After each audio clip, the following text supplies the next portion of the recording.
Oi, gente. Boa tarde a todas e todos que nos acompanham. A gente está começando hoje uma super terça aqui na TV 247 com a presença ilustre, primeiro, da economista, professora da USP, Laura Carvalho. Tudo bem, Laura? Obrigada pela presença. Quem entrevista comigo é o Paulo Moreira Leite, eu sou a Gisele Federici. A Laura está lançando hoje o livro Valsa Brasileira, do Boom ao Caos Econômico, aqui na Livraria da Vila, às 19 horas, aqui em São Paulo. Depois vão ter outros lançamentos, né? Sim. E que inclusive, você sempre divulga nas suas redes sociais, para vocês que são Sim. de outras cidades, acompanhem o Twitter da Laura Carvalho. Então, começando a falar sobre o livro, que está com vários post-its aqui do Paulo Moreira Leite, várias anotações. Então, a gente está no caos econômico, é isso.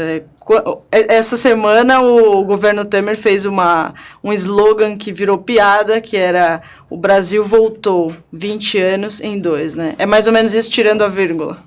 Acho que combinou bem até com a ideia do livro, que chama Valsa, porque é um passo à frente, um passo ao lado, um passo atrás. Né? É por isso que chama Valsa. Interessante. Eu estruturo os capítulos para um pouco dar essa ideia desse vai e vem da economia brasileira, onde a gente dá passos à frente, mas acaba voltando para o mesmo lugar, porque logo vem uma ofensiva, né, de retrocessos, que eu acho que, enfim, o governo Temer certamente contribuiu bastante para isso, para fazer isso de forma muito mais acelerada. Uhum. Olha, eu li o seu livro, como você vê, tem bastante anotação aí, e tem várias coisas importantes, originais, é uma leitura realmente bastante rica.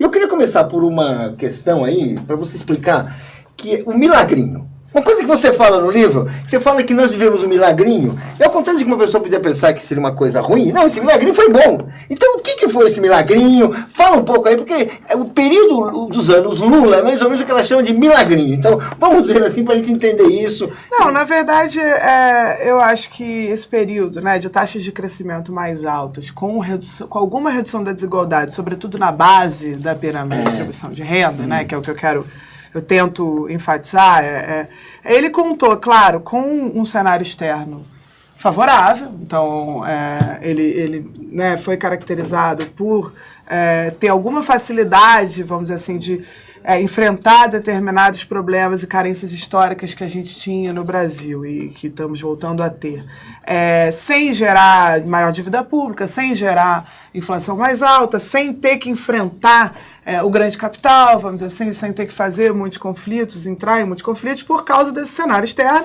Mas houve uma percepção acertada naquele momento de que o mercado interno brasileiro é enorme, de que somos um país continental e de que reduzir desigualdades, investir em infraestrutura física e social são um motor de crescimento econômico da economia. Eu falo milagrinho porque ele foi curto, né? Na verdade, ele foi breve, e ele foi breve por duas razões. Acho que uma, porque o cenário externo mudou. Isso exigia um enfrentamento de outra forma, enfim, vamos dizer, enfrentar conflitos que não vinham sendo enfrentados. E dois, porque a política econômica também mudou. E aí é que vem a segunda parte da história, que eu acho que ela mudou para a direção errada. Uma coisa que eu queria primeiro, ficando ainda no milagrinho, porque nós cansamos de ler que a única coisa, não houve nenhum esforço original do governo Lula, da política econômica do governo Lula, nem do Guido Mantega, nem de ninguém, para o que aconteceu. O que aconteceu foi que nós demos sorte. Estava tudo certo, encaminhado pelas reformas do Fernando Henrique. Ele deu azar, coitado. A conjuntura não era boa, mas o Lula pegou, estava tudo arrumadinho, ele só precisou tocar o barco. E você desmonta isso com argumentos. Eu queria que você explicasse isso. Eu acho que tem uma coisa que as pessoas não percebem, que claro, o governo Lula ele começa tentando, de alguma forma, controlar aqueles ânimos, aquele pânico, né, financeiro que se coloca na eleição de 2002. Então ele realmente começa muito conservador numa política que, na parte macroeconômica, na parte social, não. Há já uma série de programas que se começam em 2002. Mas na parte macroeconômica, ainda há alguma continuidade com o que havia sido feito, ou que vinha sendo feito no governo Fernando Henrique Cardoso. A partir de 2005, isso muda. Eu acho que é importante esse corte, porque ali, com a saída do Palocci, e já com as pressões internas que na própria eleição já a reeleição de 2006, a reeleição de 2006, uma luta. ali, o próprio, assim, tem uma história que eu conto que a gente às vezes esquece, né, que a oposição tinha no seu discurso uma crítica ao crescimento baixo, que era mais baixo que o Haiti, etc. Então, tudo se configurou para uma pressão, por mudança da política econômica, para uma agenda de crescimento mais acelerado. E é aí que entram os outros pilares, que além da distribuição da renda, que já funcionava e vinha começando a funcionar como um motor de crescimento do mercado interno, vem os investimentos públicos do PAC, né? Vem uma série de outras políticas de expansão de gastos sociais, universalização da universidade, etc., que atuam junto com o acesso ao crédito maior como motores desse crescimento econômico com redução da desigualdade na base. Isso fica claro, inclusive, quando você olha para os números, porque antes de 2005, o que puxava o crescimento eram as exportações. A partir de 2006, é o consumo das famílias e os investimentos, que crescem ainda mais que o consumo das famílias. Aliás, que também é outro mito. Mito que você desmonta. Explica, tinha até escrito aqui. As pessoas dizem assim, nós vivemos um país de consumistas, tem lojistas, que outro dia uma dona de uma boutique, esse governo criou uma coisa artificial. Todo mundo consome e não tinha como pagar. Então aí não dá para fazer. Queria que você explicasse. Na prática, primeiro que é isso, o consumo das famílias cresce, o que não vejo como um problema. Aliás, o governo agora, Temer, está tentando de todas as maneiras, com saques de FGTS, saques de PIS/PASEC, fazer alguma coisa que dê um estímulo para o consumo das famílias sem dar renda, sem ser permanente. Então, isso é que é insustentável em algum lugar, porque pelo menos é a medida temporária. Ali não, você fazia o consumo das famílias crescer, dando mais renda. E mesmo a expansão do crédito, ela ocorria junto com a criação de empregos e aumento da renda. Não é como nos países ricos, onde você teve uma expansão do crédito excessiva, porque você estava, na verdade, substituindo renda por crédito. As pessoas não tinham dinheiro, você dava empréstimo, e aí elas não tinham como pagar depois. Não foi isso que foi feito aqui. Qual a diferença aqui? Aqui, na verdade, você estava tendo um processo de redistribuição de renda, que as pessoas estavam com ganhos salariais maiores, aí você teve o consignado, né, o crédito justificava, justificava, fora que você tinha uma massa de excluídos desse mercado de crédito. Então, acho que ali, até aí, tudo bem, né? Os investimentos das empresas, eles crescem ainda mais do que o consumo, porque eu acho que isso tem uma percepção errada do que causa investimento das empresas, né? As pessoas acham que investimento da empresa é assim, você dá um lucro maior, uma desoneração, ou não sei o quê, que isso vai gerar investimento. E na prática, investimento, ele vem como uma consequência do próprio crescimento econômico. Ele não é pela confiança, por otimismo qualquer. Ele é pela confiança e otimismo com as vendas que as empresas têm. Então, quando está dando certo, dando certo, as pessoas falam, vou comprar mais máquina, mais equipamento, vou construir plantas, né? O investimento, ele não é essa coisa mística do jeito que as pessoas tratam. O investimento aí no PIB, o que conta para o PIB, é compra de máquina e equipamento, construção de plantas, coisas necessárias para produzir. Você não vai querer produzir mais se você não vai vender mais. Então, o consumo das famílias, ele não é contraditório com o investimento maior. Pelo contrário, ele é que funcionou como o principal indutor de investimentos no Brasil nesse período. E antes da gente entrar ainda, acho que a gente vai falar das desonerações, né, do governo Dilma, sobre investimentos e quais setores, ainda sobre o consumo, existe uma crítica, então, à linha de pensamento do André Singer, que não houve uma ascensão de classe, e sim esse poder dado aos consumidores que se viram perdidos com tanto crédito. Existe uma crítica a essa linha de pensamento? Eu acho que eu realmente não enxergo dessa maneira. Eu acho que houve, sim, um processo, inclusive, dinâmico, que envolveu os setores da economia que estavam crescendo, então o setor de construção, setores de serviços, restaurantes, salas de beleza, etc., que cresceram muito nesse período. Esses setores, eles empregam uma mão de obra que é menos qualificada, menos escolarizada, que o Brasil tem em abundância. Né? Então, você, na verdade, ao ter um processo dessa natureza, você faz crescer os salários dessas pessoas em relação ao salário médio da economia. E isso cria um certo ciclo virtuoso aí, né? Um processo cumulativo em que você cresce salário, gera empregos formais, isso, por sua vez, gera mais consumo, e aí o consumo vai para onde? Para essas coisas, né? Para restaurantes, salas de beleza, são aquelas coisas que você só consome depois que você tem uma certa faixa de renda. Sim. E eu não vejo nada de artificial nesse processo. Acho que esse é um processo perfeitamente natural. O problema é que, claro, junto com ele, você precisaria ter feito uma política de, para que a gente tivesse mais setores na nossa estrutura produtiva, para que a gente conseguisse manter uma competição externa, né, em algumas coisas que não fossem commodities, que não fosse petróleo, soja, né? Para que esse processo pudesse durar sem gerar grandes desequilíbrios. Então, aí tem toda a parte do livro que eu discuto. A inflação de serviços que o processo gera, que pode se tornar insustentável, caso, né, o cenário externo não ajude. Essa inflação ela foi compensada com um real muito valorizado, que acaba estimulando importações pelo outro lado. Não foi acompanhada de uma política de desenvolvimento de setores produtivos nacionais. Então, enfim, essa política ela é totalmente acertada no seu diagnóstico. Tinham desafios para a sua continuidade. Né? A minha visão é de que, ao invés de enfrentar esses desafios, você optou por uma mudança de foco, saindo do mercado interno para uma outra história. Eu queria que você falasse isso, porque tem uma discussão também que é justamente quase como se o modelo econômico anterior tivesse sido sabotado de alguma forma pelo empresariado, né? Tem uma ideia toda de que, né, o empresário sabotou isso, e que na verdade a sua resposta é uma resposta assim, muito assim, não, teve um foco errado, não soubemos dar respostas e agora estamos achando uma resposta que está aí, mas que não é isso. O que se deveria ter, o que poderia ter sido feito, o que se deveria fazer para dar continuidade em outras circunstâncias, porque as circunstâncias certamente mudaram. Claro.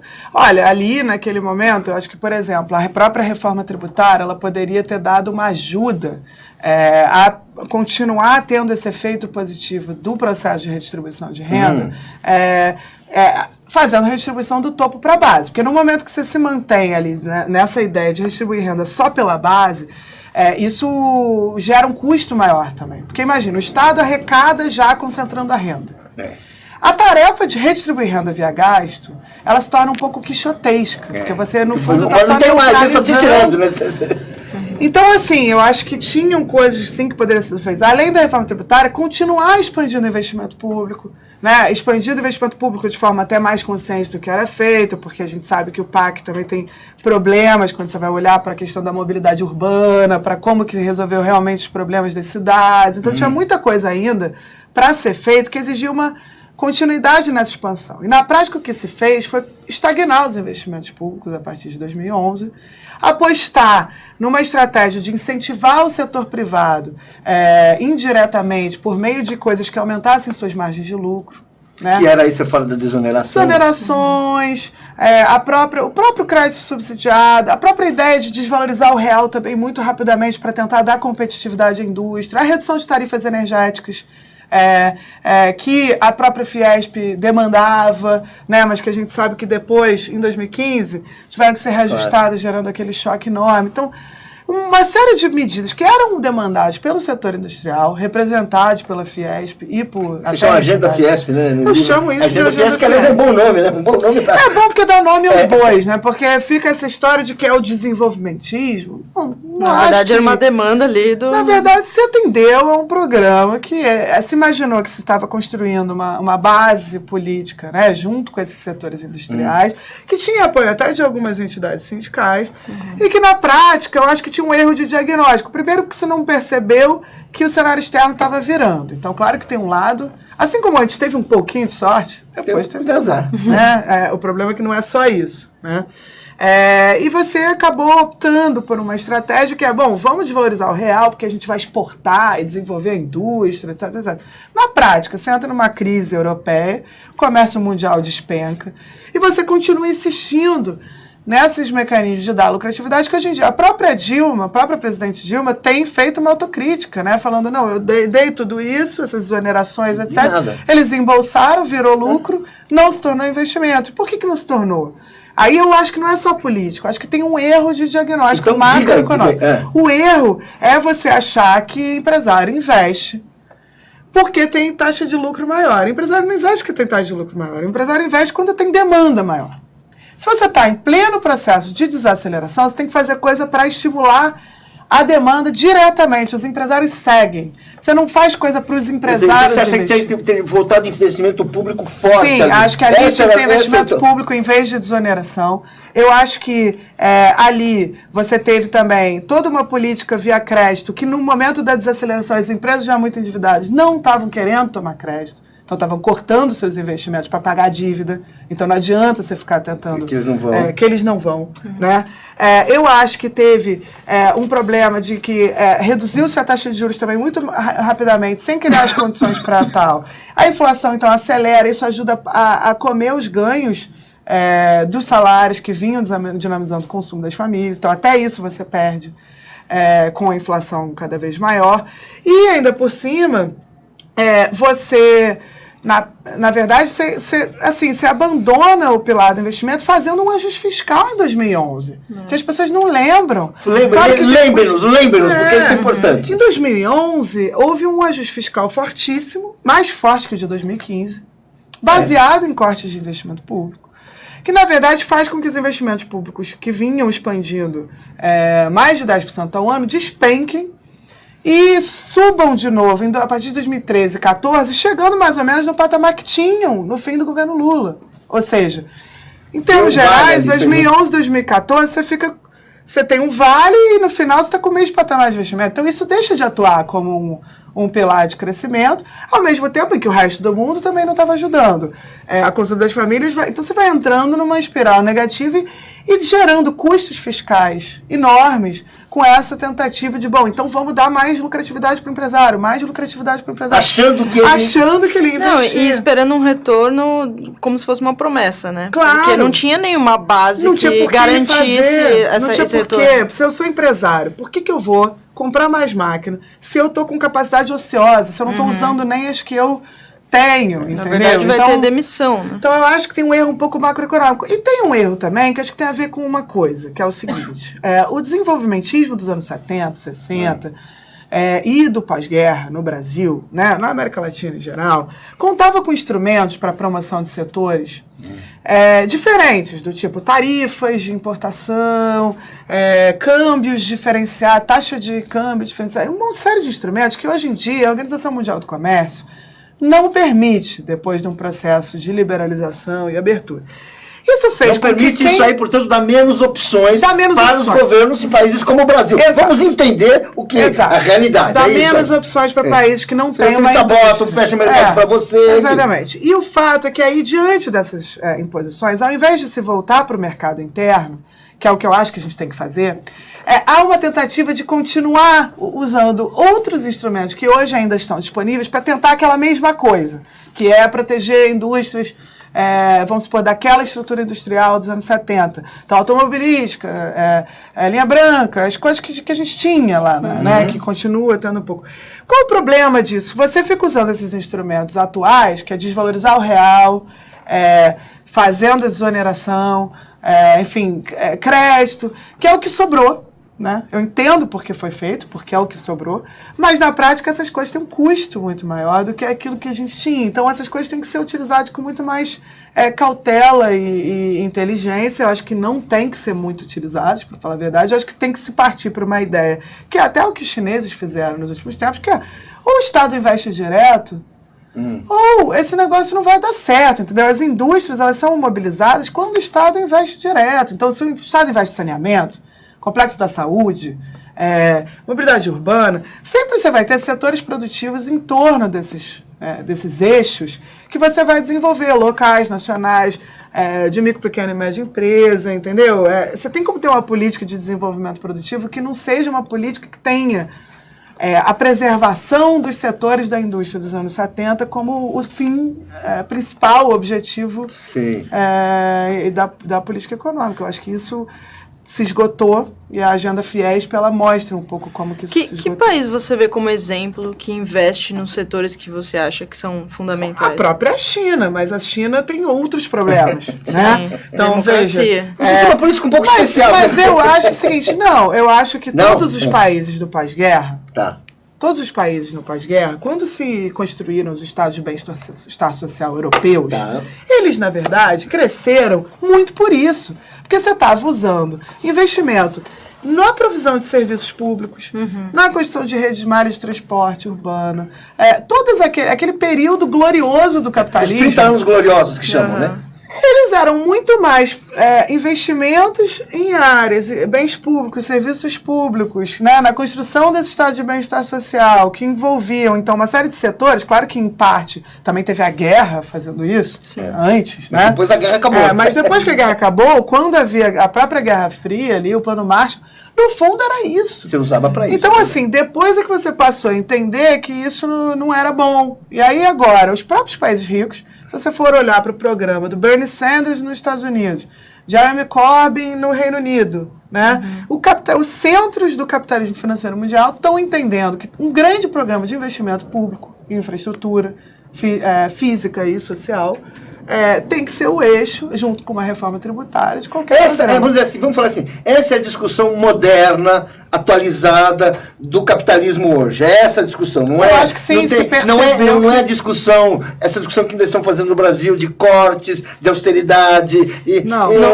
Vide Argentina. Exatamente, claro. Quer dizer, que é o último exemplo aí, né? Mas essa discussão que está se fazendo. Eu acho que é essa a discussão que está se fazendo e mais, né? A gente está vendo uma discussão com essa crise democrática global, né, em que você vê esse surgimento da extrema-direita, desses monstros, né, que criam falsas soluções, se aproveitando da vulnerabilidade de uma população que não está vendo o Estado entregar resultado há algum tempo nesses países, né? Há muito tempo, isso é que está mudando o programa também. Não é só ver que fracassa do ponto de vista de gerar ganhos para o conjunto da sociedade, mas perceber que esse fracasso está enfraquecendo também a própria centro-esquerda no mundo, né? A centro-esquerda está em crise porque ela também foi capturada por um sistema que não está mais entregando resultado para as pessoas. Você fala no último capítulo, Dançando com o Diabo.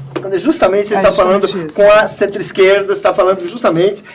Então, vamos explicar isso um pouco, porque é uma coisa interessante. A gente teve, de certa forma, uma experiência aqui, talvez um pouco mais diabólica do que outras, mas tem uma coisa. Explica um pouco isso, que é para a gente entender por que é diabo. Enfim, explica um pouco aí que a gente... Claro, eu acho que é justamente um pouco essa noção. As pessoas, às vezes, eu acho que a elite, inclusive econômica brasileira, não quero generalizar, mas muitas vezes ela se esquece de que, ao defender um determinado programa econômico que não é democrático, no sentido de não estar respondendo aos anseios da população, está respondendo a anseios, sei lá, do mercado, ou do que se diz, né, do tal mercado. Do 1%, do 1%.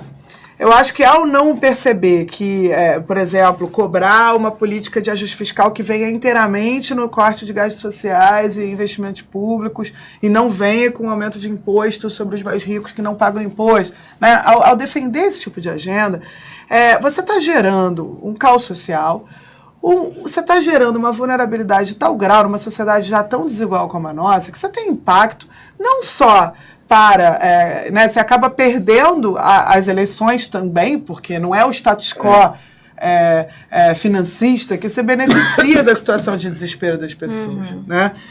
Quem se beneficia são alternativas tipo fascistas, que culpam, na Europa, né, que culpam os imigrantes pelos problemas, culpam as minorias pelos problemas. Né? Isso fortalece esse tipo de candidatura. Isso gera, inclusive, um debate que o próprio Danny Roderick, professor de Harvard, tem trazido isso muito, de que é necessário um bom populismo econômico. O que é o bom populismo econômico?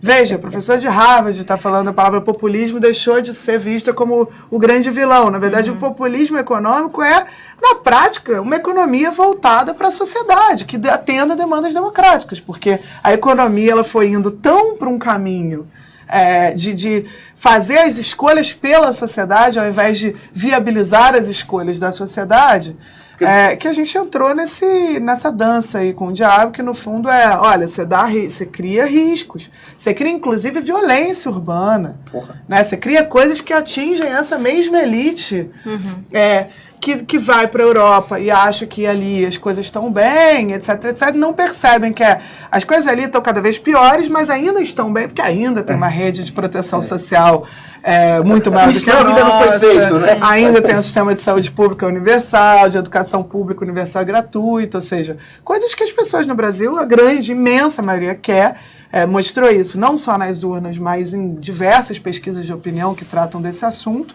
e que o trabalho dos economistas deveria ser o de viabilizar essas coisas e não de dizer para as pessoas o seguinte, não tem dinheiro para isso, não tem dinheiro para aquilo, porque na verdade não é assim, né? O que não dá é para, claro, você imaginar que você vai pagar imposto equivalente a Nova Guiné e ter serviços públicos suecos. Né? Isso é que não dá. Então o que você precisa imaginar é como que você vai financiar por falar nisso.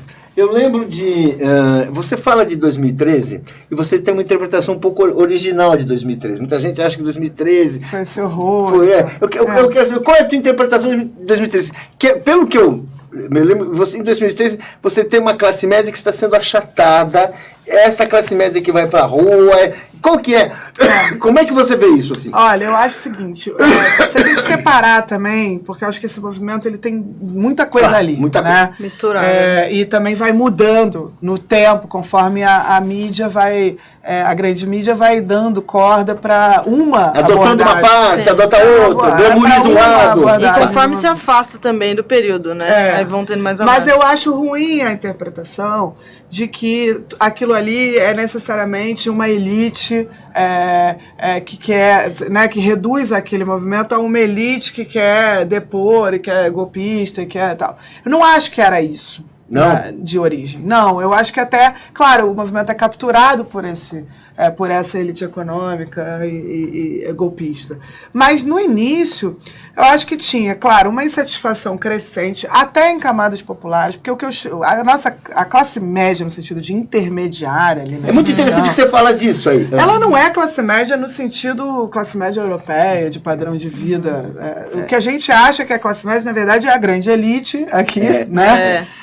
E o que a gente acha que e a classe média, quando a gente olha para o meio da distribuição de renda, é pobre se comparada com outros países. A classe média é pobre, isso é importante. No seu livro você faz até uma comparação que 1% mais rico no Brasil é mais rico que 1% da França. E os nossos 90% são mais pobres que os 20% da França. Então a nossa classe média é muito pobre. Os 50% mais pobres são mais pobres que os 20% da França. É isso.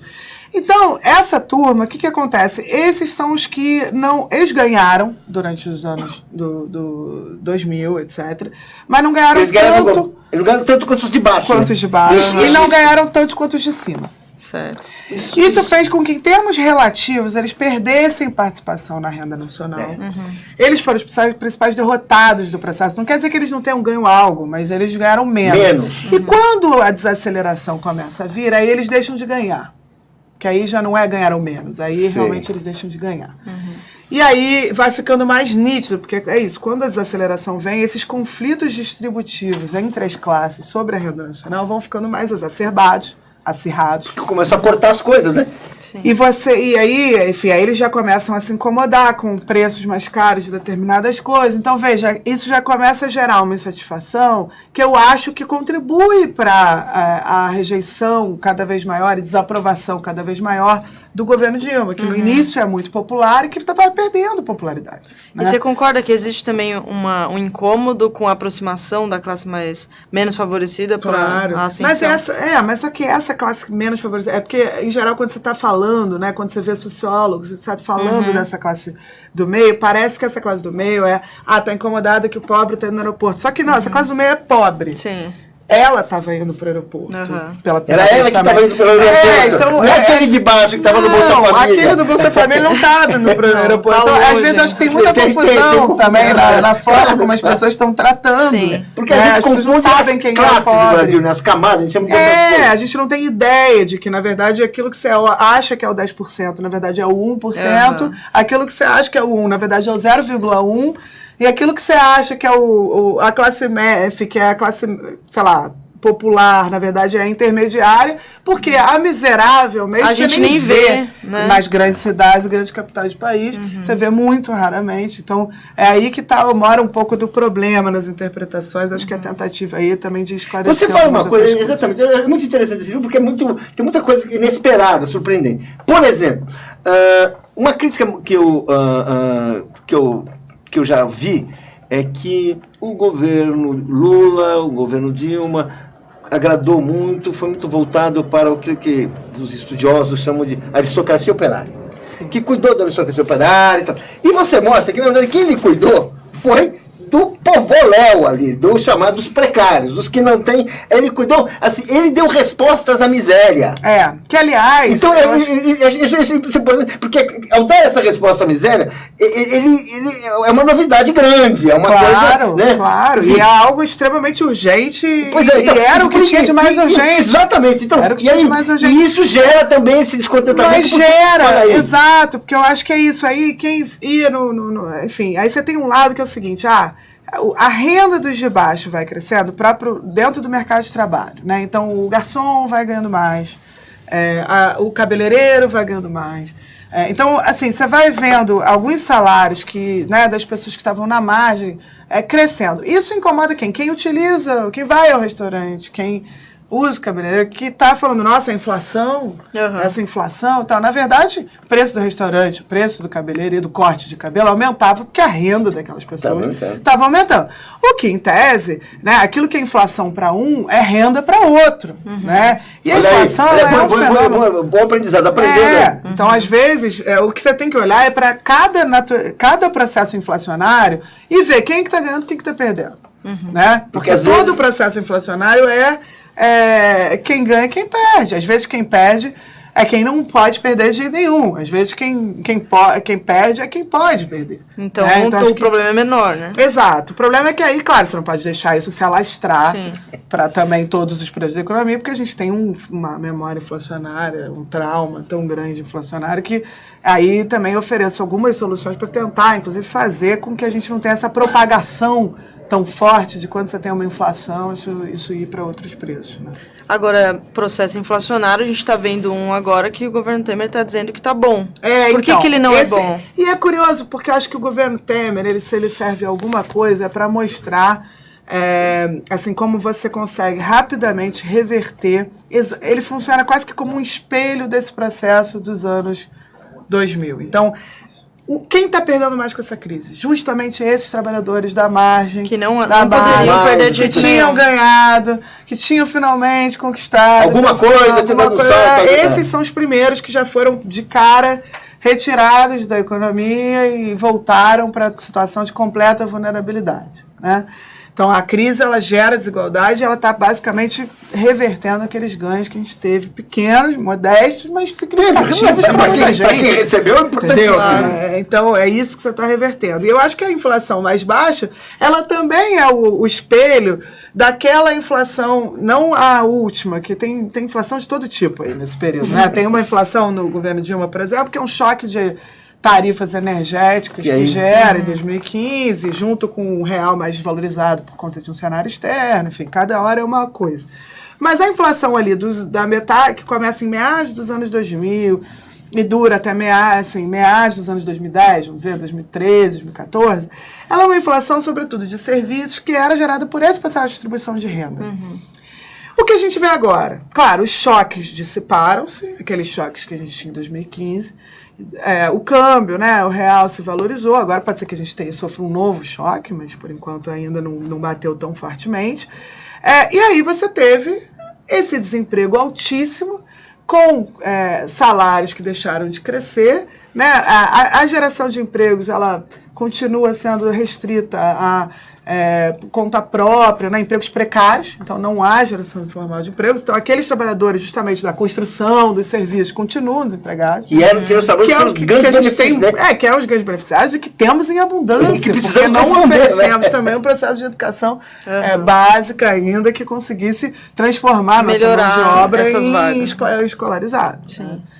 Esses que estão aí sofrendo os efeitos da crise. Então, essa inflação baixa, ela nada mais é do que um sintoma da estagnação econômica para a qual estamos rumando, eu acho, aí, enfim, não sei por quanto tempo. Como é que você vê? Supondo uma saída otimista, com esse governo acho que não dá para esperar nada. Supondo uma saída otimista na campanha presidencial, eleições, um candidato coerente, com um projeto, você acha que é possível recuperar a economia? Você acha que é possível? Eu acho que é. Bom, a primeira coisa é que essa PEC do teto de gastos, mas isso não é nem privilégio de que qualquer candidato que ganhar a eleição terá de rever essa PEC. Porque isso não vai sobreviver, não há possibilidade de cumpri-la. Ela vai ficando cada vez mais rígida conforme a inflação vai caindo. Fica cada vez pior, né? Vai ficar cada vez mais difícil cumprir o gasto, o teto. E o dia que a inflação for zero, então... a gente vai ter um presidente que não consegue realizar nada. Não, pois é. E assim, teve um relatório do Banco Mundial, que é aquele que todo mundo ficou revoltado, porque ele propunha absurdos, privatiza a universidade pública, faz isso, faz aquilo. Aquele relatório, ele é quase que a prova viva de que esse teto não pode ser cumprido. Porque se você somar todas essas medidas extremamente impopulares, que basicamente acabam com vários... O Estado, o serviço público. O serviço público do país... Mesmo se você fizesse tudo que eles propõem, no final eles fazem uma conta e você vê que nem assim você cumpriria o teto de gastos. Quer dizer, nem aprovada a reforma da Previdência, feita tudo. Então, veja, tem que tirar, vai ter que rever isso. A dúvida vai ver como, né? O que vem no lugar. Como é que seria a sua ideia? E aí, eu acho que a gente tem que pensar muito seriamente, porque até aqui a gente tem trabalhado também com uma outra regra que também não é boa, que é a do superávit primário, que também gera o seguinte problema. Quando a economia está indo bem, o Brasil arrecada muito, e aí você pode gastar muito. Quando a economia está indo mal, você arrecada menos, você tem que cortar gasto. Você fica então você fica sempre, você fica sempre exacerbando o ciclo ao invés de se contrapor a ele. Né? Então eu acho que tem que ter uma regra fiscal que ela seja anticíclica, ou seja, que ela permita que o governo invista mais quando o setor privado está investindo menos, e não o contrário, né?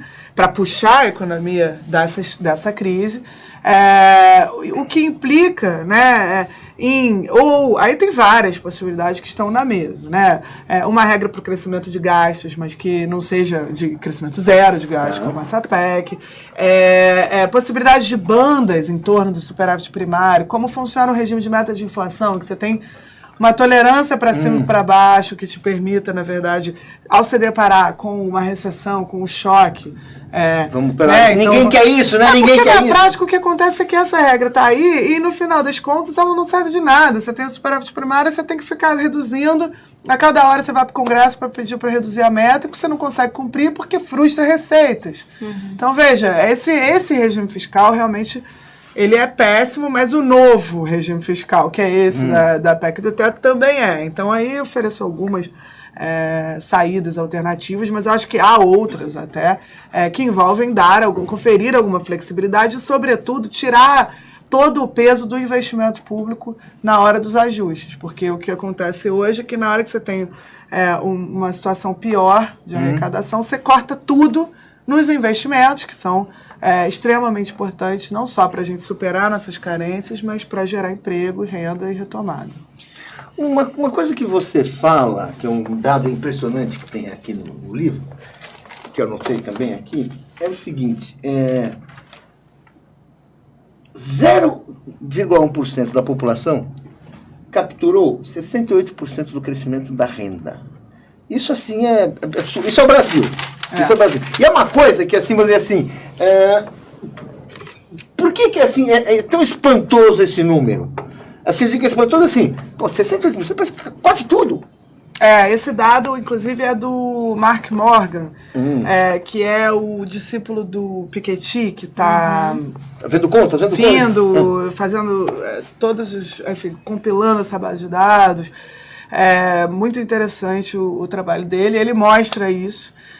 Eu acho que esse é claro, é a cara do Brasil, mas é a cara do que foi o crescimento também nos países ricos, desde a década de 80, desde que a gente começou a implementar essas políticas, né, Ronald Reagan nos Estados Unidos, Margaret Thatcher na Inglaterra, enfim, isso deu uma ideia... Que as pessoas chamam de neoliberais, não sei se você chama, mas o que a gente chama. O neoliberalismo. Não, hoje em dia até o Dani Rosa, até o FMI escreveu um artigo cujo título era Neoliberalismo, oversold, ou seja, superestimado, né? Assim, eu acho que houve uma ideia equivocada de que ao realizar essas políticas bem comportadas, esse dever de casa que deixa para o mercado, etc., você vai gerar mais eficiência, mais concorrência, vai beneficiar o conjunto de toda a sociedade, a globalização também teria esses efeitos e tal. Na prática, agora está todo mundo vendo, bom, globalização está gerando uma espiral para baixo, em que está todo mundo reduzindo salário e as pessoas vão ficando pobres, né? E reclamando. Você acha que esse sonho, que no fundo aí tem um sonho de redução máxima do Estado, é compatível com o regime democrático? Porque, vamos dizer assim, o fascismo não está aparecendo por acaso. Claro. A democracia está sendo destruída e as pessoas reagem desesperadamente por isso. Eu acho que... Você acha que é compatível? Você acha que... Porque eu acho que... Não, eu acho que enfim, a gente tem como manter a democracia, ou a gente manteve a democracia, aliás, convivendo com o capitalismo, porque teve os estados de bem-estar social criados, né, no pós-guerra, na Europa, etc. Então, esses estados de bem-estar social, eles serviram para limitar o capitalismo e, de alguma maneira, salvar o capitalismo de si mesmo. Porque quando você não tem nada, assim, o caos social em que se transforma, né? Porque as pessoas acham que quando você tira o estado inteiro da economia, vai ser essa beleza desse mercado. Liberdade, nós somos livres. Empreendedores nascendo em árvores. Não é assim, né? A gente, na verdade, provavelmente vai ver violência urbana, gente, né, sem comer, mais morador em situação de rua, situações que, é claro, não são benéficas para nenhum tipo de ambiente econômico, gente completamente excluída do mercado de consumo, né? E na prática eu acho que é isso que a gente está vendo. A gente viu uma ideologia extrema dominar o pensamento político, econômico, né? Desde os anos 80, que acabou levando todo mundo para um conservadorismo, incluindo a centro-esquerda, envolvendo, que agora cooptando por interesses financeiros, no meio da globalização financeira, perdendo autonomia, etc, etc. E que isso gera crise no próprio capitalismo. Então, a crise de 2008 está sendo compreendida nesse contexto também. Um contexto em que você foi deixando tão solto esse setor financeiro, que foi ficando tão grande, ao mesmo tempo em que as pessoas não ganhavam renda e tomavam crédito como substituição a isso, etc., que você gerou uma crise de proporções enormes. A resposta a essa crise, né, na periferia europeia e em outros lugares, também gerou custos e sacrifícios terríveis para a população, sem ajudar a retomar o crescimento econômico. E aí eu acho que agora está crescendo no mundo, finalmente, né, a noção de que quando você começa a utilizar o neoliberalismo ou a economia pensada desse jeito para limitar demandas democráticas, aí você começa a entrar nessa era pós-democrática em que tudo é possível, incluindo a emergência de movimentos fascistas de extrema-direita. E aí eu tenho uma pergunta aqui sobre o capitalismo financeiro do Ezequiel Dias. Ele diz, pergunta para a Laura sobre a questão dessa nova fase do capitalismo. O capitalismo financeiro rentista, isso veio para ficar? A produção de bens não será mais prioritário?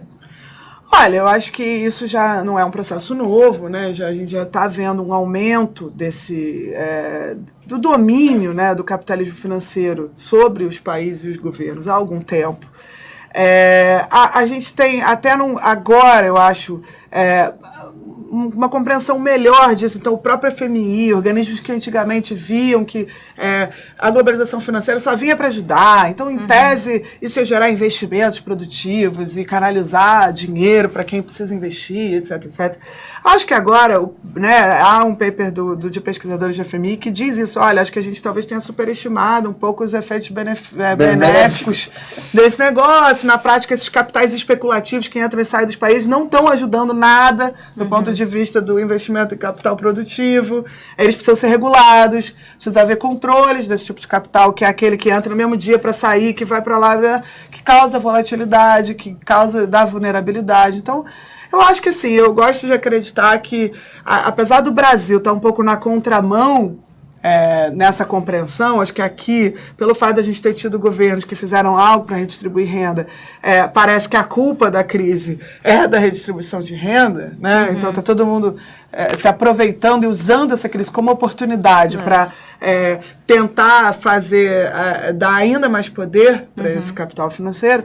Eu acho que no resto do mundo o movimento está ao contrário. Eu gosto de pensar que a gente, em algum momento, porque já está, né? Veja, estamos há 3 anos já com essa estratégia de ajuste fiscal com base em corte de gastos, se prometia que isso ia gerar investimentos, porque ia gerar confiança, ia atrair capital estrangeiro, isso e aquilo. Enfim, fazendo aquilo que a cartilha manda. Claro que eles queriam mais, a reforma da Previdência não foi aprovada. E também sempre vai surgindo, né, para quem quer defender essa política, um novo... Sempre tem um novo desafio. Uma nova panaceia. Não deu certo, é porque faltou aquilo. Aí sempre você vai fazendo mais, aí você vende tudo, vende as empresas.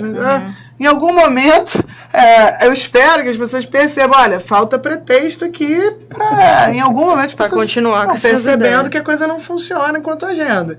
E eu acho que a própria situação da Argentina, em toda a sua complexidade, tá? Que não é uma situação fácil, aquela de administrar essa que é uma vulnerabilidade muito grande externa, com muita dívida externa, etc. Já tivemos essa experiência nos anos 90. Felizmente, hoje não temos dívida pública externa, temos mais reservas internacionais que dívida pública externa, que é o que não nos coloca nessa iminência, né, de um ataque.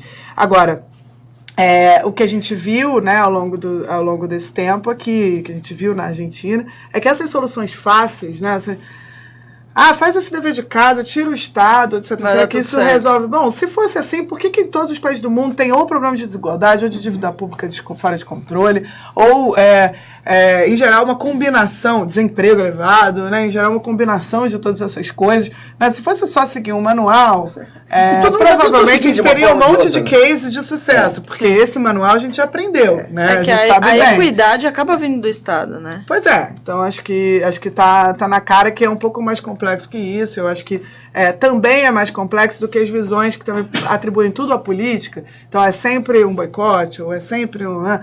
Acho que a minha tentativa nesse livro é também falar assim, olha, mas também não quer dizer que a técnica, que a economia, que a macroeconomia, que entender um pouco de economia não seja importante. Eu acho que a tentativa é de abrir esse debate para um público mais amplo, porque quanto mais as pessoas entenderem de economia, participarem do debate de forma, né, informada, com dados, etc., também mais a gente vai conseguindo ir para esse lugar que a gente quer, que é de entender por que essas políticas não estão dando certo e saber o que colocar no lugar. E acho que você contribui para isso, porque você fala de economia de uma forma que dá para entender, né? O José Paulino disse que as exposições da professora Laura são claras, objetivas, parabéns. Sorte a nossa, ele fala. Ai, que bom.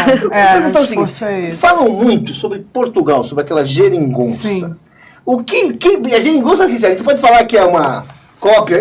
Como é que você vê a geringonça? Fala aí. Olha, eu acho que houve ali um cenário político um tanto quanto peculiar, né, em que você precisou compor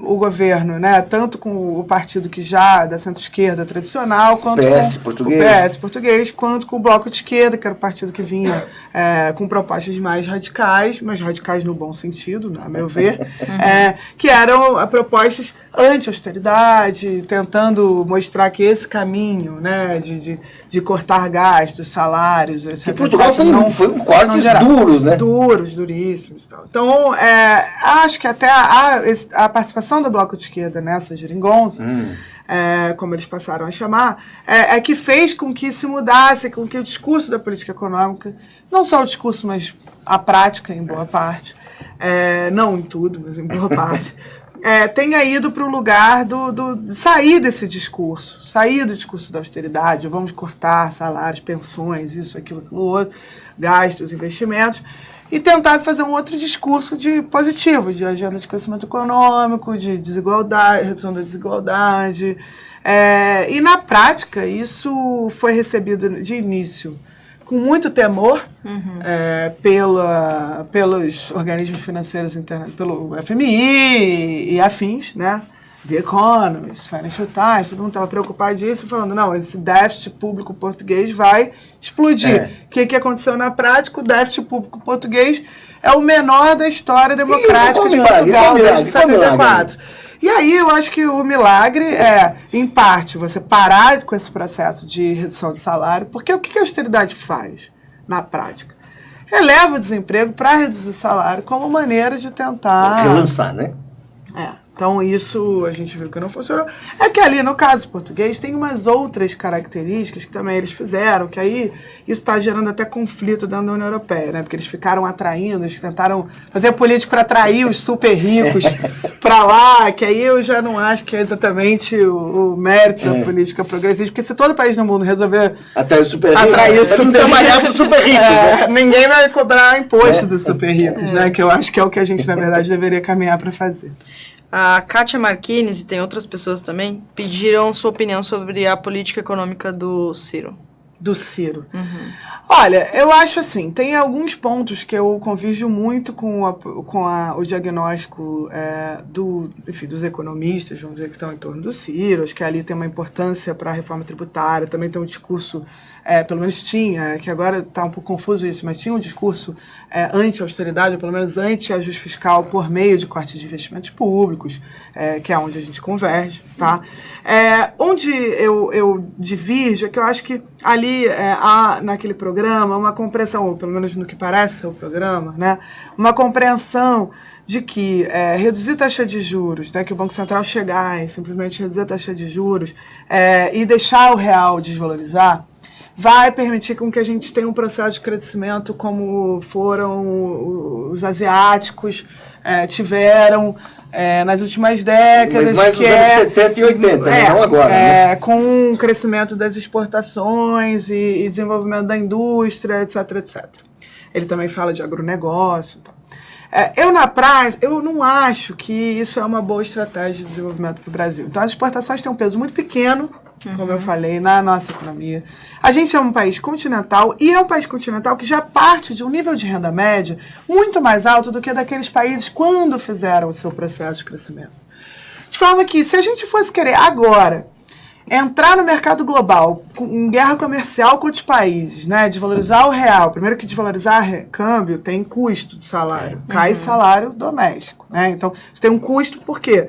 Porque isso prejudica o consumo das famílias domésticas, isso pode até minar a própria estratégia, porque a gente tem um país enorme, cheio de gente, salários que, né... Pô, vai ficar caro, né? Então, acho que tem um lado, começa daí. Segundo, para você fazer isso, para dar certo do ponto de vista externo e gerar exportação, você teria que colocar o real e o salário tão baixo, o real tão alto, né? O dólar tão alto na prática. Que você, assim, para competir, sei lá, com o Bangladesh, com os países que hoje... que competem ali que hoje estão fazendo essa competição em manufaturado simples, que seria o que a gente teria alguma condição de entrar para concorrer, que eu acho que é quase que um negócio antidemocrático. Assim, não é desejável, não acho que é benéfico, não acho que a estratégia é correta. Tem foco de um empobrecimento. Empobrecimento da população. Assim, para você competir com países eles falam muito mais pobres. Aí, qual é o argumento? Né? Então, para ser honesto com o argumento. O argumento lá é o seguinte, então mas quando você desenvolver a indústria vai se beneficiar tanto com esse processo, que aí na prática a produtividade do trabalho vai crescer mais, essas inovações, e aí os salários vão começar a crescer e vão recuperar.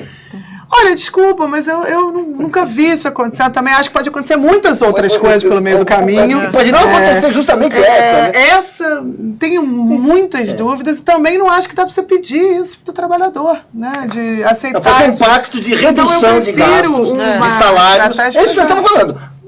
Cai o valor do salário real. Os alemães fizeram isso, esse pacto, em algum momento. Mas aí era uma situação de um estado de bem-estar social. Quando foi que eles fizeram isso? Nos anos 70, 80.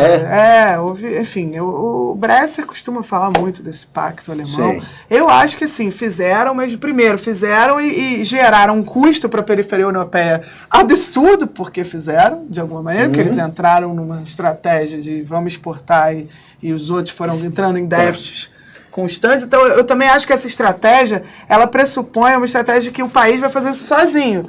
Porque se todos os outros países ao mesmo tempo façam essa mesma estratégia, nenhum vai ganhar e todos perderão. Então, acho que é uma estratégia, inclusive, que não combina, não condiz com o tipo de cooperação internacional que acho que a gente deveria ter com outros países do Sul, etc., numa política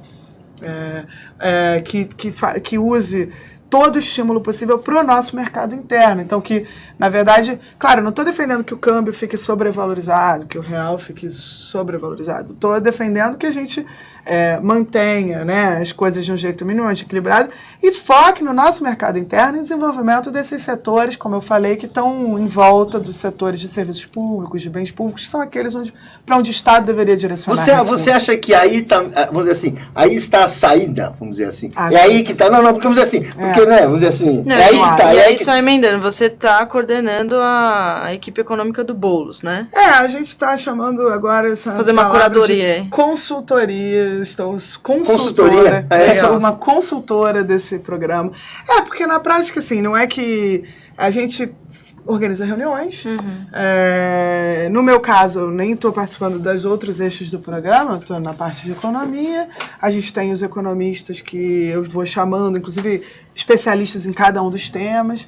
E a gente está começando essas discussões ainda para municiar, vamos dizer assim. Eu estou falando consultoria, o programa de governo. Porque quem vai definir, em última instância, o programa em si é a coordenação geral da campanha, da qual eu não faço parte, e que tem gente de movimentos sociais, do pessoal, etc. O que eu aceitei foi ajudar nesse processo de construção, para tentar levar um pouco essas ideias e outras de economistas que eu acho que pensem também de forma parecida que o combate à desigualdade pode ser um norte e um motor de crescimento econômico, e reconhecendo todos os avanços sociais que tivemos nos anos Lula e Dilma, né? Mas com muitas críticas e tentando superar também os erros que a gente considera que existiram.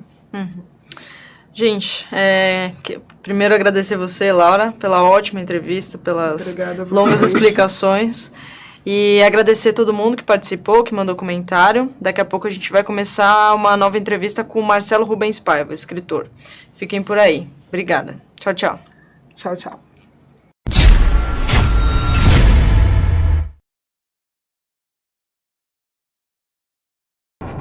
Eu sou Paulo Sérgio Pinheiro. Nesse momento grave que a democracia brasileira está enfrentando, é decisivo que nós tenhamos acesso a uma informação livre. O portal Brasil 247 é uma dessas linhas de informação confiável. Então é essencial que toda a sociedade civil possa ajudar e contribuir para que o portal Brasil 247 possa continuar a levar avante a sua missão.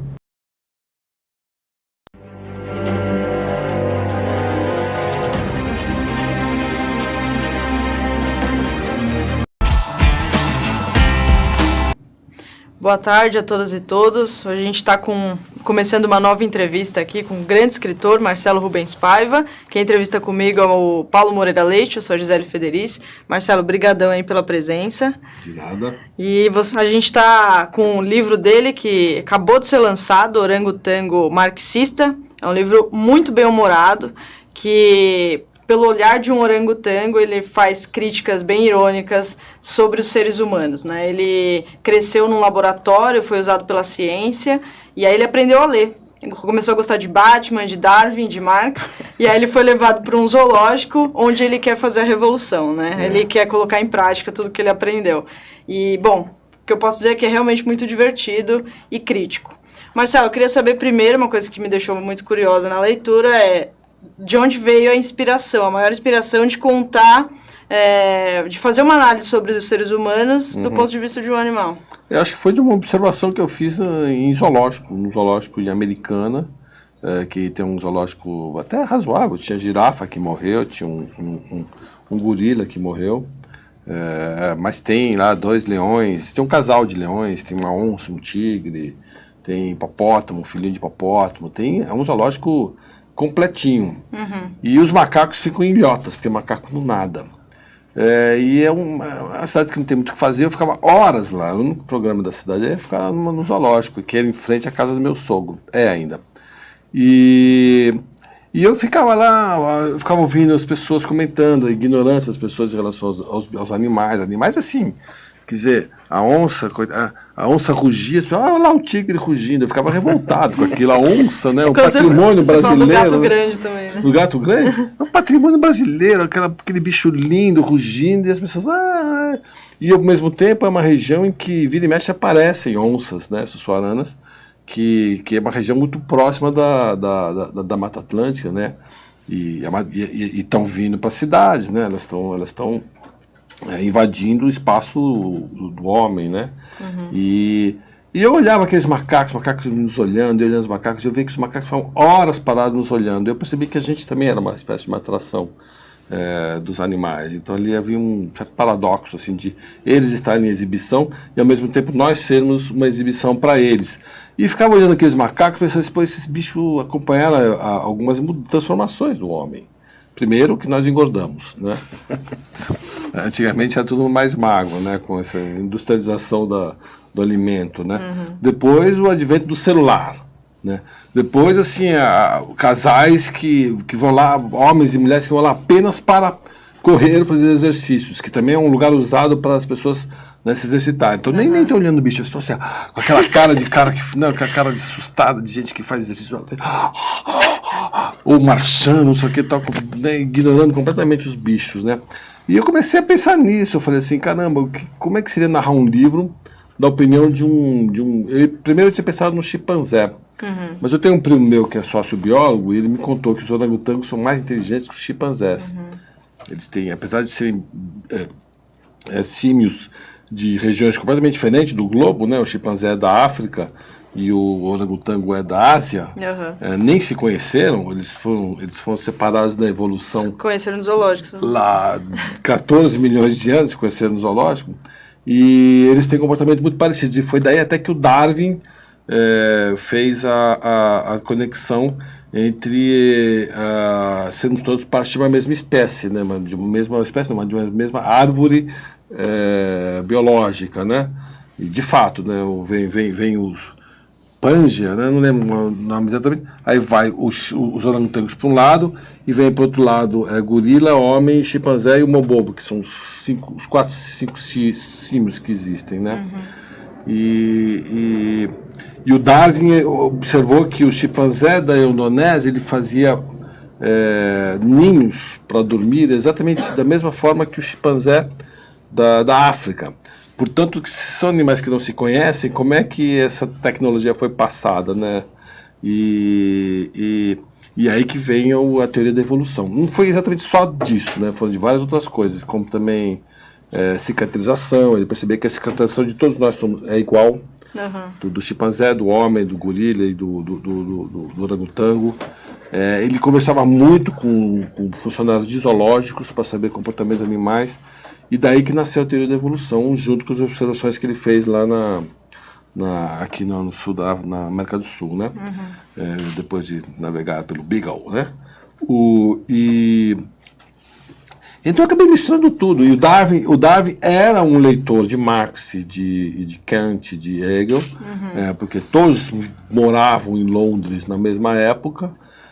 Não estão enterrados no mesmo lugar, mas estão enterrados próximos, né?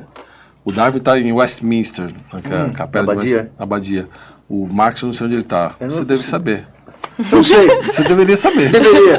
Na lacuna.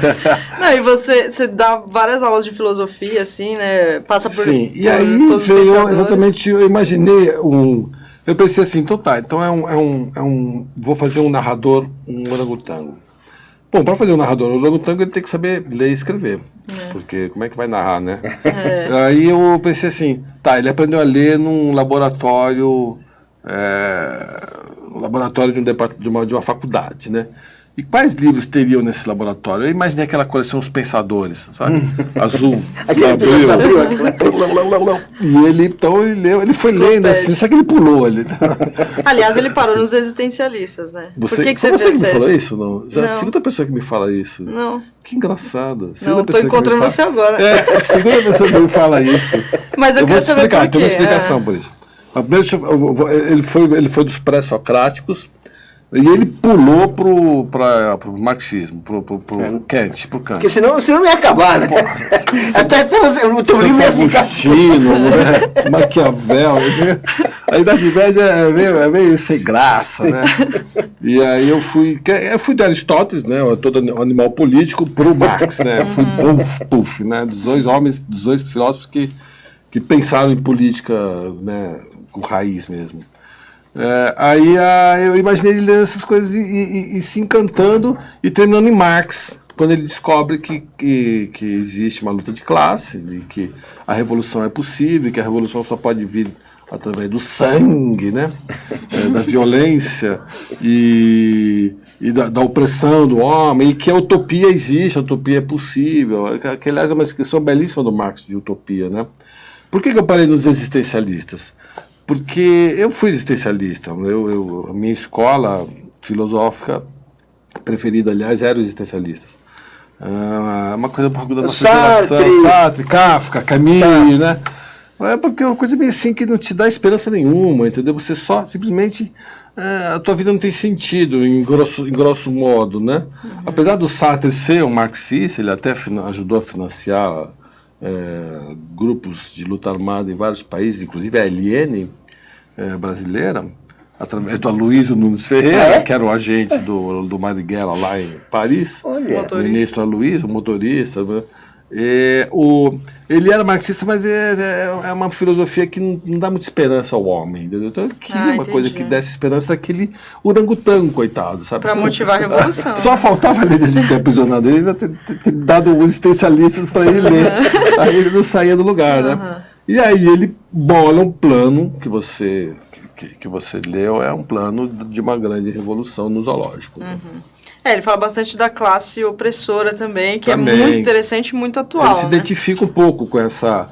As pessoas falam que o marxismo está meio obsoleto porque não existe mais classe, né? Não existe mais luta de classe, existe luta de...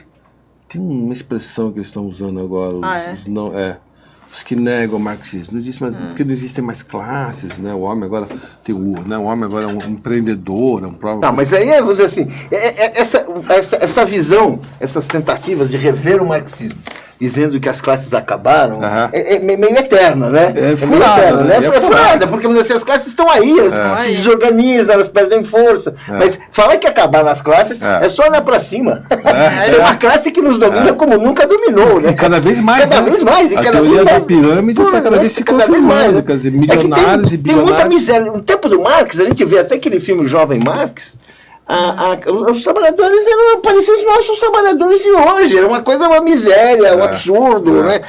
As pessoas iam dizer também, você trabalhava, mas você não tinha salário, você não tinha organização. Não só isso, como o trabalho não era digno. Não era digno. No Brasil é isso, né? O trabalho não é digno, o manobrista não é digno, ele é um pobre, né? Ele vai ter que ir... É um favor que a gente está fazendo para ele, dar aquela gorjeta para ele, né? E eu acho que é isso que o Marx trouxe de importância. Ele deu dignidade, né?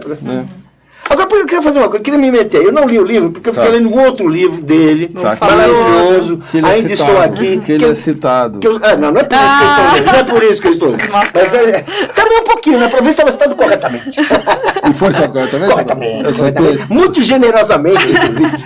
Mas eu queria fazer uma pergunta, assim, porque eu acho muito corajoso você fazer um livro cujo personagem é orangotango e corajoso, porque é difícil. O risco disso não dá em porra nenhuma de ficar aquela história que o cara joga fora. Eu achei que não ia dar porra nenhuma. Só esse cara tá achando graça. Eu lancei o livro e assim, não aconteceu nada.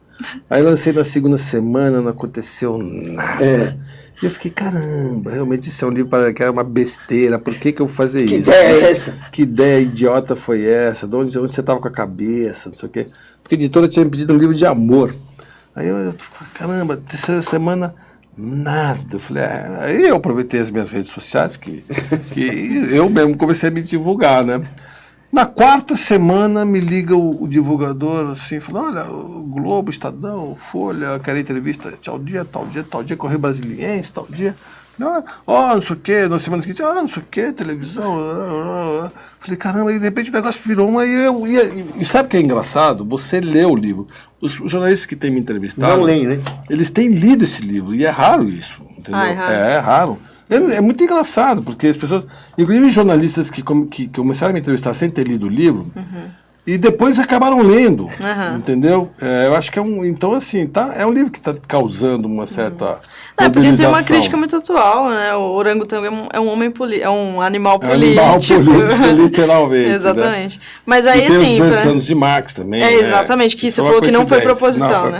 Agora, eu queria colocar o seguinte, quando a gente pega um animal para criticar a raça humana, é porque a raça humana está mal, né? Está mal. Queria que você falasse um pouco disso, porque assim, não é de graça que isso acontece. De repente, peraí, estamos enfrentando um período ruim, né? Estamos enfrentando um período de muito ódio, muita intolerância, de desacertos, né?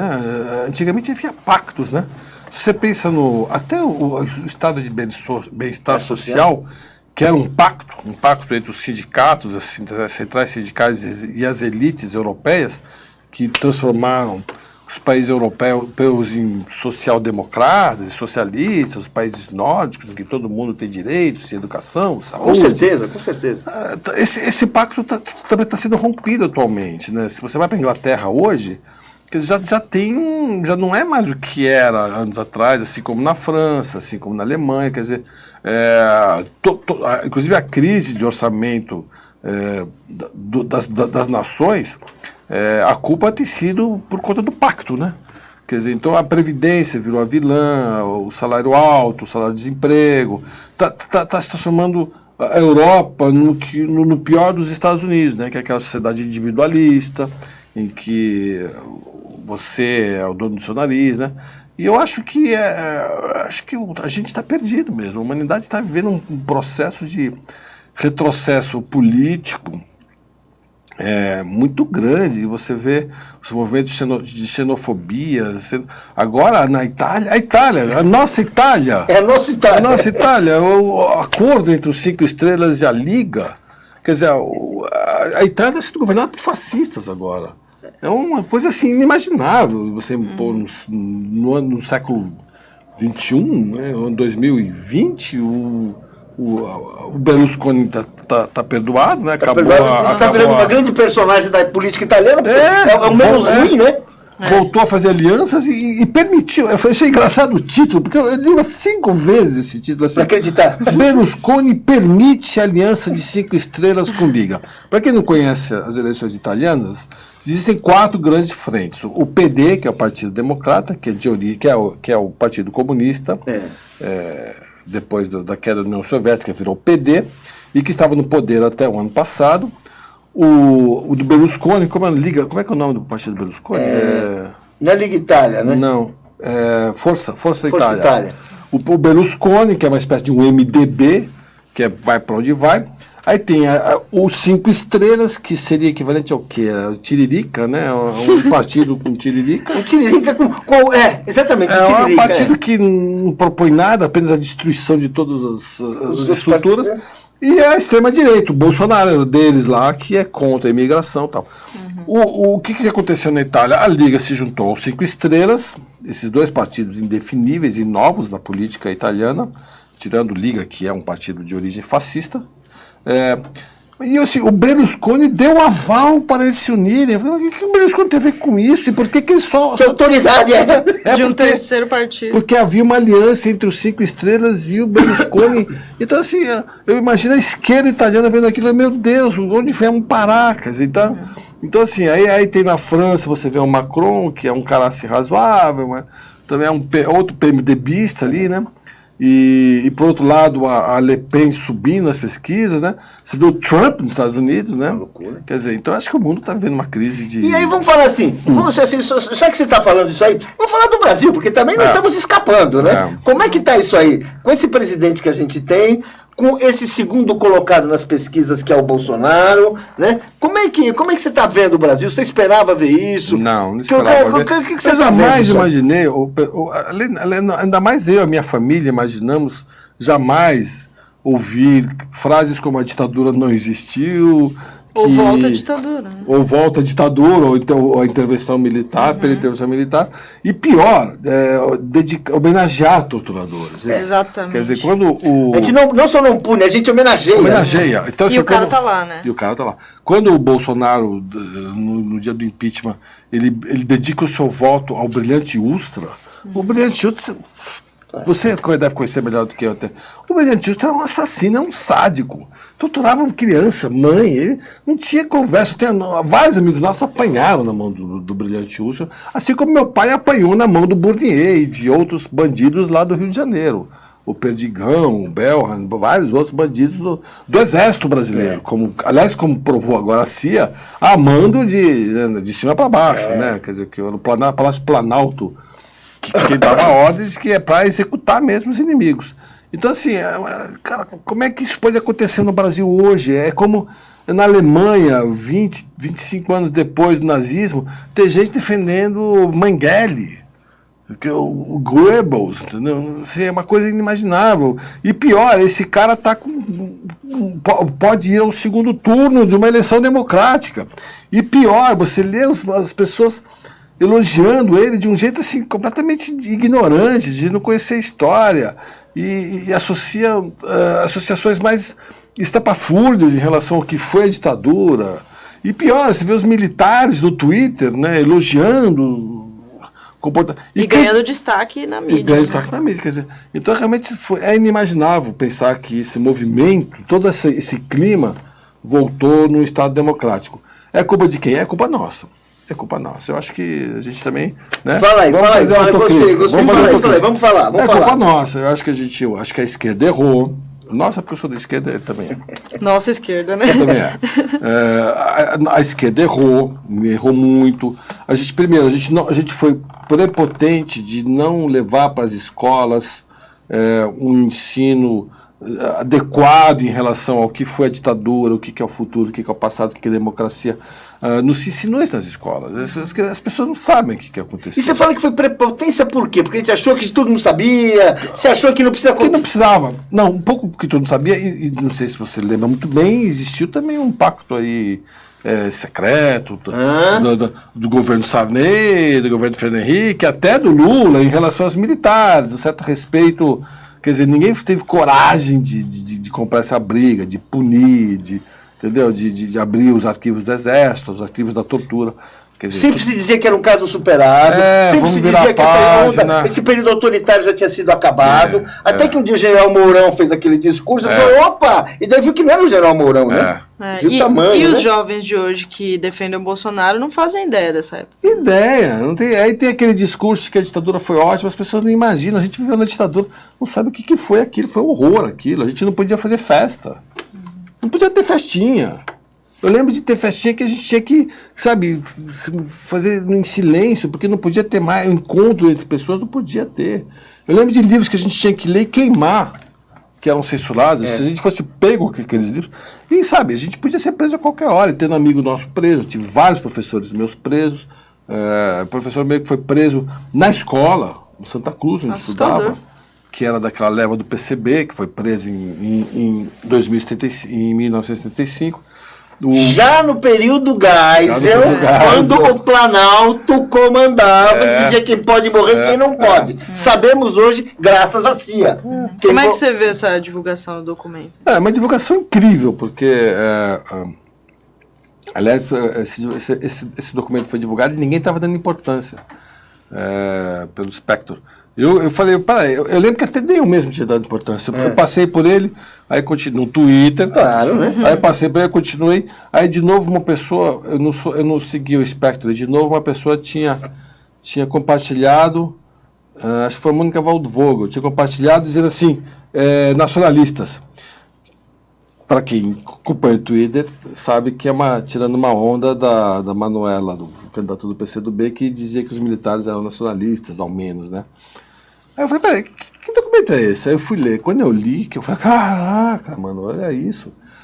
Mostrando que havia toda uma cadeia de comando para autorizar as execuções de presos. E eu vivi aquela época, né? E é interessante porque quem viveu aquela época fez essa associação do general Geisel, o bonzinho da história, porque ele afastou o general Edinardo, em que morreu o Manuel Fiel Filho e o Herzog, aqui do segundo Exército aqui de São Paulo. Afastou o general Silvio Frota, que era um general de linha dura. Ele acabou com a censura dos jornais, acabou com as 5. Acabou com as 5 ia se prolongar por 10 anos, quando chegou ao fim. Ele não renovou. Né? Fez anunciou a abertura política, fez um acordo com o Glauber, que ele fez até o programa, a abertura, né? O Glauber falou, Glauber, voltem ao Brasil, os artistas têm todo o direito de voltar ao Brasil. O Glauber foi para a Europa, conversou com o João Goulart. O João Goulart gostava do Geisel, porque me parece que o irmão dele, o Orlando Geisel, não tinha derrubado o avião do João Goulart, deixou ele ir para o... Quando poderia, né? Quando poderia. Então, o João Goulart disse, sim, quem sabe? Ele morreu logo depois, aliás, eu acho que morreu, não, foi morto, né? Mas o Glauber foi a Paris, conversou com todo mundo, voltem ao Brasil. Algumas pessoas até começaram a voltar antes da anistia. O Geisel era esse homem, entendeu? O velhinho bom, né? O homem que veio acabar com a violência do fascínio do Médici. Quando se lê essa notícia e se faz a contabilidade de quantas pessoas morreram na época do Geisel, mais de 100, né? Aí você fala, opa, aí tem, inclusive com o Figueiredo na parceria, né? Sim. Então eu acho que é um documento assim, realmente histórico, parabéns ao Espectro, esse documento estava disponível já desde 2015. Ele achou uma notícia, na ele verdade. Achou e aí a gente foi, o bom jornalismo que trouxe aquilo para a luz do dia e o debate, né? E estamos recontando uma coisa importantíssima da nossa história, que é o fato de que, de fato, havia uma cadeia de comando para executar os adversários inimigos do poder. Né? Você vê risco de ditadura de novo no Brasil? Não, ditadura não. Eu acho que o Bolsonaro nem ganha a eleição. Acho que o Bolsonaro não ganha a eleição. Acho que na última hora vai ter uma união das forças PMDBistas. Né? Sim. Porque esse é o país do PMDB, né? Sempre foi, né? Desde da independência, né? Eu acho que o Marcos Nobre fala isso, né? O filósofo. Né?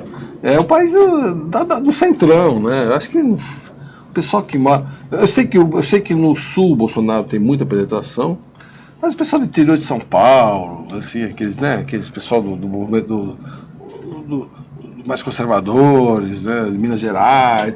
O Nordeste é bem esquerda, né, PT ou o chamado, eu não gosto muito dessa palavra, acho meio pejorativo, mas o poste do PT, né, que também não se sabe o que será, né.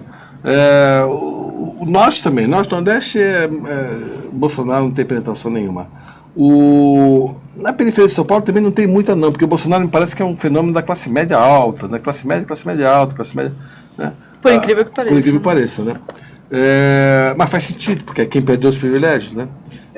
Quem passou a ter que pagar fundo de garantia para empregada doméstica, quem ficou mais pobre porque tem gente, né, ganhando tanto quanto, quem faz faculdade e está devendo dinheiro para o FIES e vê que mesmo com o diploma o porteiro do prédio ganha mais do que ele, enfim... Que é a vítima da distribuição de renda para se coloca como vítima, né? Se enxerga. Às vezes não é, né? Só que não é só para ele. A pirâmide é menos vítima, né? E aí eu acho que eu não sei, tomara que eu esteja correto na minha análise, né? Porque seria um desastre nesse país ter o Bolsonaro um psicopata completo. E eu acho que o Bolsonaro, primeiro, também não tem tempo de televisão. E televisão tem 13 no Brasil, segundos. A televisão no Brasil pesa muito, porque isso é um detalhe muito importante. Não só isso, como a gente fala, o Bolsonaro é um candidato de redes sociais, né? Mas quem tem acesso à banda larga é pouquíssima gente no Brasil, é uma elite. Então, assim, eles não elegem. Não existe a revolução digital no Brasil. O Brasil ainda vive o século XIX, nós estamos na revolução industrial ainda, né? Então, assim, eu acho que a televisão é ainda e tem o dinheiro, né? O dinheiro do partido. Ele tem um partido pequeno. Tem um partido pequeno, o fundo partidário dele é pequeno. Não acredito que o empresariado vai investir naquela candidatura. Amarrar o burro. Eu acho que, sei lá, diante de Bolsonaro, o candidato da esquerda, vai haver um consenso aí, entre o centro, centrão, aí, né? acham, Ou até o Ciro Gomes pode ser esse candidato do centro, como o Lula foi, né? O Lula acabou fazendo... Candidato do centro. Acabou sendo candidato do centro Agora, em 2002, você né? falou de poste, né? Agora você escreveu uma coluna há 2 dias no seu blog no Estadão que você fala: a gente tem um impasse se o Lula estiver na urna eletrônica. Vai ser bem Como engraçado. é que vai ser isso? Eu estava conversando isso com o Sérgio Dávila. Na festa do filho do Otavinho, olha só que grupo, né? A gente estava conversando, Dávila, vem cá aí, o que vai acontecer? Porque o Dávila é uma das primeiras pessoas que me contou, desculpe, Dávila, eu vou fazer uma confidência aqui, agora as pessoas vão ter que saber, que o Moro está à caça do Lula há muito tempo, entendeu? O Moro já foi entrevistado pelo Sérgio Dávila há muito tempo e falou que o objetivo dele é pegar, segundo palavras do Lula, o chefe da gangue, que era o Lula. E eu falei, pô... Isso o Dávila ouviu do Moro. Ouviu do Moro. Agora o Dávila vai ter que me negar. Porque é um bom título. O Dávila deve confirmar isso. E até deveria escrever sobre isso, porque realmente isso faz muito antes. Muito antes da Lava Jato. Não, Lava Jato não, mas acho que já estava no começo da Lava Jato. Sim. Eu não tenho certeza exatamente quando foi isso. E eu lembro que eu nunca me esqueci disso. E aí eu falei, pois é, Dávila, o Moro conseguiu, hein, cara? Você viu só, o cara foi fundo, né? E tudo, né? Todos os depoimentos são voltados para isso, todas as prisões, as torturas psicológicas, né? Então coloca o Palocci quase uma solitária, quando afasta todo mundo, colocou aquele cara da Petrobras lá, o primeiro que foi preso, Paulo Roberto Costa, num presídio de gente, presídio, depois volta e traz de novo. Que aliás a série Mecanismo traz isso muito bem, apesar de todas as críticas que nós fizemos, a série Mecanismo ela mostra muito bem esse lado perverso da Lava Jato. Mas não faz uma crítica a isso, né? Então, aí que tá, eu gostei da série Mecanismo. Apesar dos erros, eu achei que o erro foi ter criado o personagem Lula e Dilma, acho que não deveria ter feito isso. Né? Personificaram. Que aliás é o meu amigo Arthur Kohl, faz muito bem o Lula, por sinal, mas não deveria ter feito aliás, aquilo. você é roteirista também, né? Então você começa não, a ver... Mecanismo não, né? Não, mas você é roteirista, né? Sim, mas foi muito boa a série. Ela aponta esse dado meio perverso da Lava Jato, dessa tortura que eles fazem às pessoas que estão lá dentro, entendeu? E levam o cara à loucura, né? O que é aliás, é o Léo Medeiros, que é o ator que faz o cara da Petrobras, e faz muito bem. Você começa a ver toda a loucura dele aparecer ali, né? É uma tortura psicológica que o pessoal está fazendo ali. Em primeiro lugar, por que ficar preso na penitenciária por que ficar preso na cadeia da Polícia Federal? Isso não existe, né? Não existe isso, né? E são celas minúsculas, e o cara tem direito a uma hora de sol. E quando tem, porque final de semana diz que não tem plantonista lá. Não tem, verdade. E eles ficam... Não, o caso do Paulo Roberto Costa foi aí que ele resolveu fazer uma delação premiada. E aí que começou tudo. Aí começou tudo. Aí viram que deu certo. Aí que deu certo, porque daí o Odebrecht, foi todo mundo, né? Todo mundo na onda. E aí conversando isso com o David, eu falei, vem cá, e o que vai acontecer? Né? Porque o PT tem até dia 15 de agosto para apresentar o seu candidato. Vai ter em todos os partidos, até dia 15 de agosto. Dia 15 de agosto muda o presidente do TSE. Era o Fux, passa a ser a Rosa Weber. Aquela que, como eu disse na coluna, pensa de um jeito, mas vota de outro. Que é uma coisa estranha. Então ela era a favor, ela era contra a segunda instância, mas votou a favor da segunda instância. Para ir com o plenário. Para ir para o plenário. Só que ela mudava o plenário, né? Esse que é o ponto. Exatamente. Ela mudava o plenário. Ninguém falou isso. Isso é uma coisa escandalosa. Ninguém ela era o ponto de diferença da Tava maioria. 4-3, ela que empatou. Ninguém falou nisso. Uma vergonha. Se ela fosse com a outra metade do plenário, mudava. Ninguém falou nisso. Ela votou com o plenário. O plenário estava contra. Era 4-3. Ela empatou e depois a Carmen Lúcia votou voto de Minerva, enfim. Ela virou o jogo. Sim. Então, votou de acordo com o plenário. Foi essa a desculpa que ela deu, esfarrapadíssima. E vai ser a presidente do Supremo. Do Supremo do TSE. Do Tribunal Superior Eleitoral, e que tem até o dia 17 de setembro para julgar para aceitar ou recusar a nomeação do candidato, aceitar a candidatura, que tem mais, parece que 2 semanas para a eleição. Então, assim, são prazos muito curtos. Antigamente os prazos eram maiores, são prazos curtíssimos. E que tudo pode acontecer. Quer dizer, então o Lula anunciou que ele sim, vai ser lá o candidato. O PT não vai abrir mão disso e nem deve, porque o Lula está com 30 e tantos por cento na frente. A outra possibilidade, o Haddad está com 2 ou 4%. O poste do PT não é também um poste muito alto, né? Atômico. Atômico. Lula tem todo o direito de se lançar candidato. E ele fala uma coisa muito interessante, ele fala assim, se eu não me lançar candidato, eu estou comprovando os meus crimes, né? E ele se acha inocente, então é pronto, então ele se lança candidato. Aí fica uma campanha assim insana, porque é um candidato da cadeia. Né? Eu até brinco assim, um candidato da cadeia fazendo pronunciamento em cadeia nacional. Como é que vai funcionar isso daí? Como é que vai funcionar isso daí? Né? Aí o TSE vai julgar rápido, mas assim, aí eu também queria saber, assim, tecnicamente, isso eu não soube descobrir. Não vai ser a Rosa Weber que vai decidir, vai ser a plenária do TSE. Plenária. E se alguém pedir vistos do processo? Ah, quero vistos do processo. Quem são esses outros juízes? Se você você pediu o registro, você tem o registro. Tá. Você pode impugnar o registro dizendo que... Quem vai impugnar? O Alguém, o Ministério Público... Não, é só o TSE. Não, mas é que tem um procurador eleitoral, né? Tem um procurador de justiça eleitoral que apresenta lá uma causa... Pro TSE julgar. Pro TSE julgar. Aí o TSE vai ter que se reunir. Vai ter que ser... Aí alguém pode pedir... Continua a campanha. Televisão. Continua a campanha. PT tem o maior número tem 300 milhões e mais o maior tempo na televisão. Exatamente. E Lula pode fazer crescer, inchar. Você sabe que você está falando uma coisa? Sabe o que eu acho? Por que o Lula não pode desistir? Porque isso pode acontecer. Mas isso acontece. Ou seja, ele o que pode ele está fazendo, que a questão agora é a seguinte, estão querendo convencer o Lula a aderir a alguém. Essa é a conversa. Agora, e se ele faz isso? Por que isso não vai acontecer? Vai aderir a quem? Ao cara que está com 8%? Pois é. Você está com 32%? Pois é. Então, essa campanha vai ser inchada. Quando tiver o julgamento do TSE, o Lula pode estar com 50%, e pode estar uma guerra eleitoral. Pesquisas em Datafolha e Ibope, porque agora saem pesquisas que todo mundo só acredita no Datafolha e no Ibope, né? Aí, só que tal. E como é que vai ser? Eles vão falar, não, vamos impugnar uma campanha com 50% de aprovação? E se ele for para o segundo turno? Primeiro, se ele ganha no primeiro turno, porque do jeito que do jeito que tá, pensa bem. Assim, ele precisa crescer mais um pouco para verdade, é verdade, mas tudo bem. Mas ele, vamos supor, pode ganhar. Pode ganhar. O Dória ganhou. Com números de brancos muito altos, mas de repente, vamos supor, se ele ganha uma coisa agora, se ele vai para o segundo turno, e aí?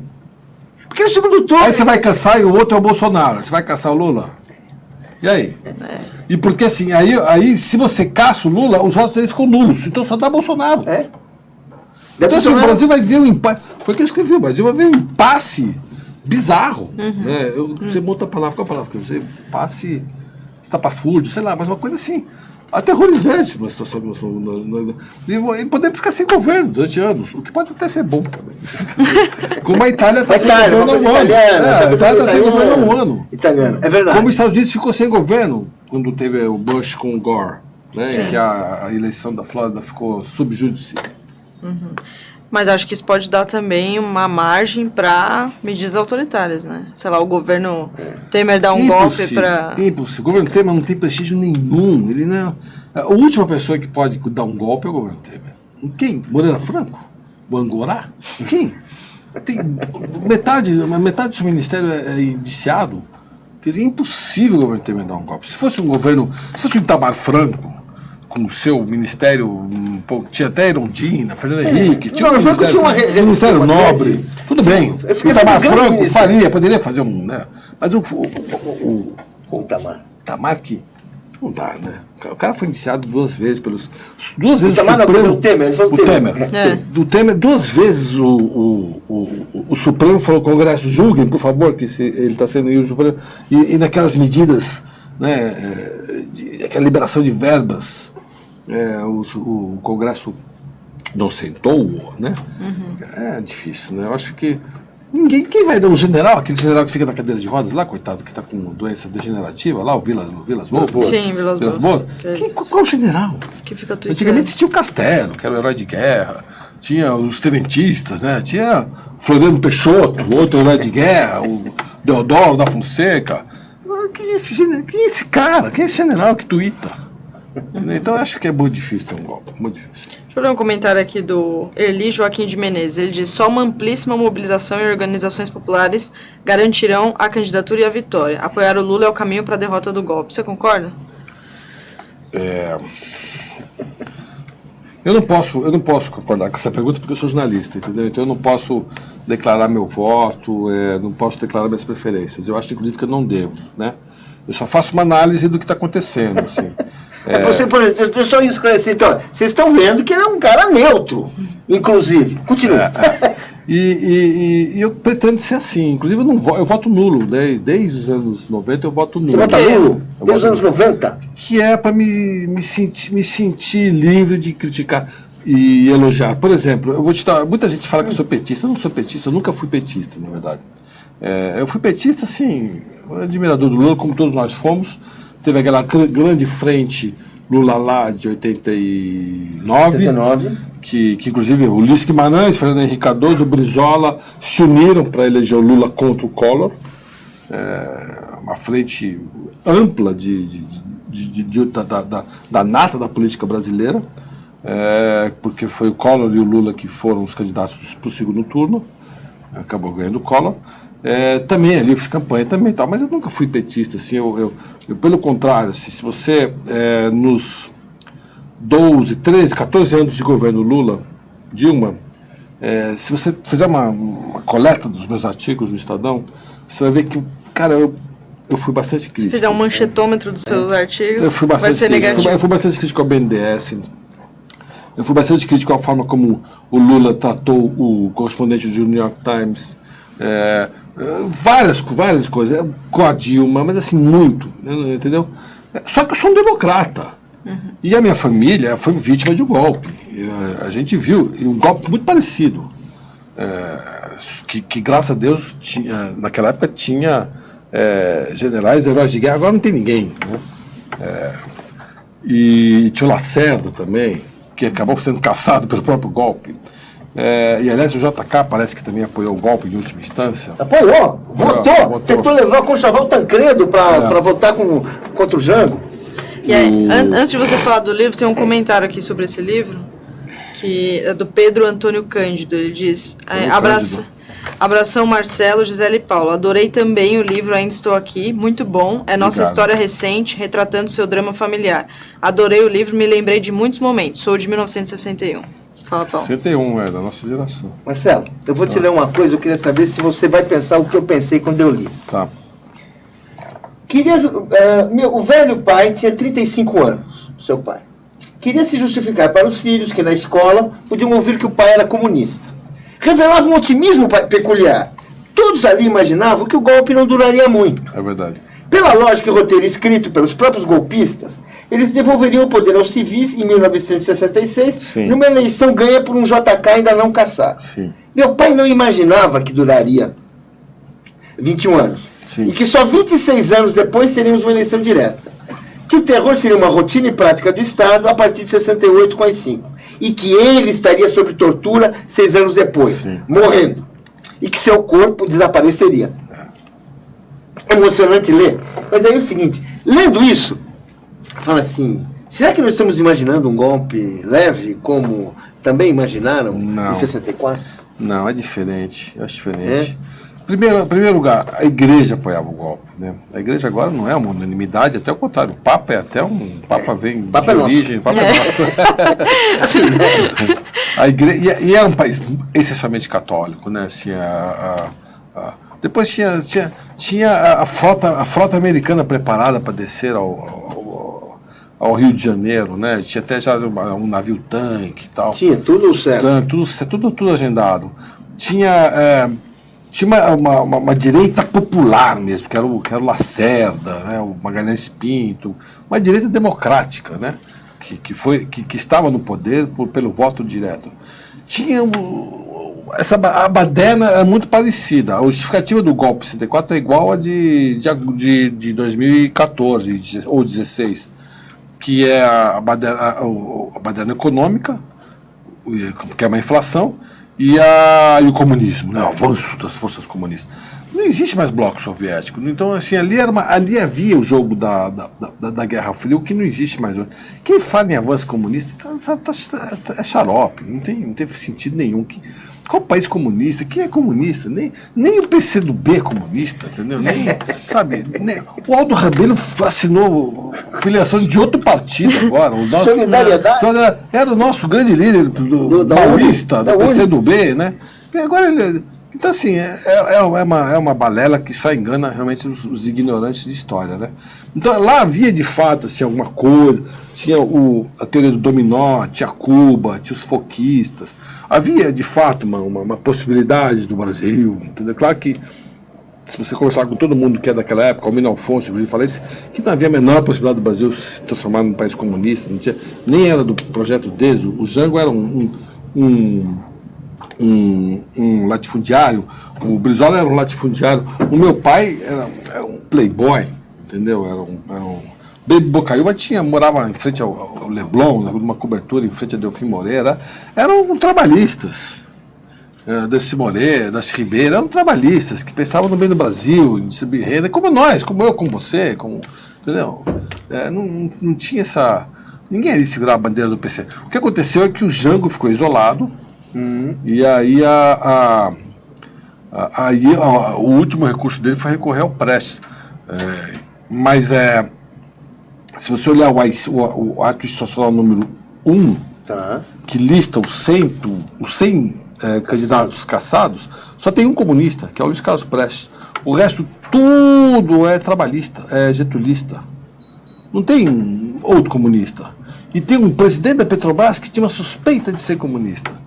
E o general vermelho lá, o Aragão, né? Eram só esses três, assim, que eram mais... Né? O general Aragão era comunista? Não era. Então, assim, é evidentemente um golpe para tirar o governo Jango do poder, tirar o Getúlio. E depois, eles iam devolver em 66. Só que aí teve aquela pesquisa do Ibope, que só foi revelada recentemente, que, em primeiro lugar, as reformas de base do Jango eram popularíssimas, e se tivesse eleição em 66, o Juscelino ganharia. E foi uma coisa incrível, porque dias antes de 64, do golpe, o Juscelino Kubitschek tinha lançado a sua candidatura. Então ele tinha 2 anos de campanha para ganhar a eleição. Os militares interromperam esse processo. Rapidamente.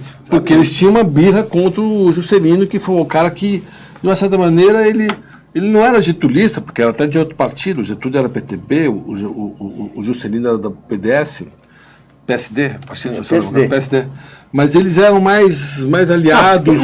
A campanha do Juscelino, em 55, quando ele vira presidente, é a continuidade do Getúlio. Sim. E ele ganha. Ele ganha. Assim, o vice dele é o Jango. Quer dizer, é um acordo ali. Tem uma coisa... Eles queriam interromper, eles queriam quebrar essa coluna, fraturar essa coluna. E a única forma que tinha, não conseguiam pelo voto, era pelo movimento militar, era pelos tanques. E quebraram. Eles fizeram um golpe e depois caçaram o Juscelino e o Lacerda, o que é mais louco ainda, porque... E mataram, né? Mataram os três, né? Mataram o Jango, o Juscelino e o Lacerda, né? As três ameaças. Aliás, entre 76 e 77, em 9 meses morreram os três. Justamente quando, segundo a CIA, o Geisel dizia, se é para matar alguém, eu tenho que estar informado. Não é? Tô nessa lista, hein? Tô nessa lista, tô dentro. Tô comandando, né? E esse livro vai virar filme, então? Eu não posso falar muito sobre isso não, porque é um segredo de Estado. Assim, tá bom. Mas, então, se você quiser falar, fala. A gente não quer atrapalhar ninguém aqui, né? Não, quem comprou os direitos desse livro, todo mundo já sabe, é o Valtinho Moreira Salles, grande amigo nosso, inclusive, conheceu os bastidores da prisão do meu pai, ele frequentava a minha casa. O Valtinho, pai dele, o Valtinho, o pai e o filho. Os filhos saía com meu pai, ele lembra histórias incríveis do meu pai, levando a gente para ver Simonal cantar no Maracanãzinho. E ele lembra da casa, do clima da casa, que era um clima muito festivo, dessa casa que foi invadida no Leblon, que eu falo muito dela. Fala dela aí, é verdade. E ele fala, inclusive, coisas incríveis, que durante muito tempo as pessoas se recusavam a passar por perto da casa, virou uma coisa assim, meio virou uma coisa angustiante passar por aquela casa, que as pessoas tinham medo, as pessoas não tinham revolta, depois virou um restaurante a casa. Hoje em dia é um prédio. Derrubaram e fizeram prédio. Derrubaram e fizeram prédio, com tudo no Leblon, né? Quase tudo, né? E ele ficou apaixonado pelo livro, porque ele viveu essa história toda, e ele conheceu minha mãe, meu pai, me conheceu pequeno, minhas irmãs, e está muito entusiasmado. Mas assim, eu não posso falar muito, porque cinema é uma coisa assim que pode dar certo como pode dar errado. Cinema vamos esperar. Vamos esperar. Cinema Mas Marcelo, para encerrar, como é que você acha que o Orangotango está vendo o atual cenário político brasileiro? O Orangotango, se ele soubesse. O Orangotango, ele está mais preocupado em libertar a sua espécie. Está focado nessa missão. Está focado na revolução dos bichos. Entendi. De quebrar. Ele está preocupado. Mas ele faz essa análise sobre os humanos que você disse, né? Celulares, obesidade. Tudo igual. Todos nós somos iguais. Somos inimigos. Como era para Marx, entendeu? Somos todos inimigos, entendeu? Ele está preocupado com a gente acabar com extinguir os orangotangos lá na Indonésia, em Bornéu, em Sumatra, e poluir os rios e acabar com a Mata Atlântica. Ele quer fazer uma revolução para levar os bichos para a Mata Atlântica. Ele está preocupado com as onças que estão sendo ameaçadas de extinção, enfim. Ele está preocupado com todos nós para ele somos o mal, né? Não tem assim, ele nem sabe que é Bolsonaro, o Lula não está nem aí com esse processo eleitoral. Sorte dele, né? Ele quer que a gente morra, ele quer que a gente se acabe, se afunde na lama. A raça opressora. A raça opressora é para ele viver com seus animais, seus macaquinhos, e bichos em paz, livre da floresta. Legal, muito bom. Valeu, Marcelo. Obrigada, mesmo. Paulo. Obrigado a todo mundo que esse acompanhou. grande amigo meu, responsável por uma das grandes obras jornalísticas que nós fizemos, que foi aquele artigo você que fez, pô. Mas você ajudei, né? Que deu na lei dos desaparecidos e que chacoalhou a República, né? Porra. Pra caramba. Foi em 95 aquele artigo, né? que eu vou até contar os bastidores. O Fernando Henrique, que era amigo do meu pai, foi eleito e a gente estava esperando alguma posição do Fernando Henrique em relação aos desaparecidos políticos, até porque ele era defensor da revisão da lei da anistia na época, e ele não fazia nada, e minha mãe ficou chateada com ele e mandou para mim. Eu morava nos Estados Unidos. Mandou para mim um artigo em que o Fernando Henrique tinha desqualificado o presidente da Anistia Internacional, que pediu a revisão do caso dos desaparecidos. Até então a gente não podia fazer negócios com os móveis da família, não podia trocar cheque de viagem do meu pai. Meu pai era um desaparecido, não era um morto. Não tinha inventário do meu pai, nem da meu avô, nem da minha avó. Era uma coisa assim insana, o entrave burocrático. E aí eu falei, pera lá. Aí minha mãe achou um artigo do Fernando Henrique na Folha de São Paulo defendendo a revisão dos casos dos desaparecidos. Aí eu falei, pera lá, isso aqui, pô, eu preciso ligar para alguém, vou ligar para um amigo meu que trabalha na Veja. Aí eu falei, cara, eu queria escrever uma carta para o Fernando Henrique na Veja. Aí ele falou, não, a gente vai dar 2 páginas para você. Aí me deram um espaço enorme, eu fiz um artigo e foi um choque, coitado do Fernando Henrique, ficou assustadíssimo. Porque ele tinha defendido a revisão e depois, como presidente, ele estava mudo. Junto com o Zé Gregório, que também era amigo do meu pai, que eles acabaram caindo em si e fizeram uma revisão do caso, e finalmente minha mãe conseguiu o atestado de óbito do meu pai, e foi muito louco, porque a gente pegou o atestado de óbito, e em seguida 3 inventários se fecharam, porque os inventários não se fechavam. Da morte do meu avô, pai do meu pai, da morte da minha avó, mãe do meu pai, e da morte do meu pai. Então aí, porque não podia se fechar, porque não tinha a estatura do Rubens Paiva nos inventários. Então, graças a esse cara aqui que a gente conseguiu chacoalhar a República. É isso aí. Valeu, obrigada. Valeu, obrigado. Obrigado a todo mundo que participou. Vocês ficam com o Rui Costa Pimenta agora. Tchau, tchau.